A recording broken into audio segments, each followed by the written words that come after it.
এটার জন্য নামাজও আমার মিস হয়ে যাচ্ছে। খুবই দুর্ভাগ্যজনক একটি বাস্তবতা হলো যে পর্ন এডিকশন আমাদের সমাজে ভয়ঙ্করভাবে বেড়ে চলেছে। এটা থেকে আত্মরক্ষার জন্য আমি মোটা থেকে 2-3টা ছোট ছোট আইডিয়া বলতে চাই। 1 নম্বর হলো, দেখুন এই সব সমস্যার মূল হলো স্মার্টফোন এবং আপনার ইন্টারনেটের অপব্যবহার। বিক্রি করে দিয়ে একটা বাটন ফোন নিয়ে ফেলবেন এবং আপনি যদি 6 মাস বা 4 মাস একটা নির্দিষ্ট সময় একটু কষ্ট করে এটা করতে পারেন, কিছু লোকের সাথে যোগাযোগে অসুবিধা হবে, কিছু ঝামেলা হবে, হোক, কিন্তু আপনার জীবনে একটা ব্যাধি থেকে আপনি মুক্তি পেয়ে যাবেন। আপনি নিয়মিত যখন এটাতে অভ্যস্ত হয়ে যাবেন, আপনি দেখবেন যে আপনার এই পর্ন এডিকশন অনেকখানি কমে যাবে ইনশাআল্লাহ।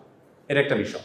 আরেকটা বিষয় হলো যে পর্ন এডিকশন থেকে বাঁচার জন্য চোখের নিয়ন্ত্রণে কোনো বিকল্প নেই। আল্লাহ বলেছেন কুল্লিল মুমিনিনা ইয়াগুদ্দু মিন আবসারিহিম ওয়া ইয়াহফাযু ফুরুজাহুম, ঈমানদারদেরকে বলে দিন তারা যেন চোখকে হেফাজত করে, সংরক্ষণ করে।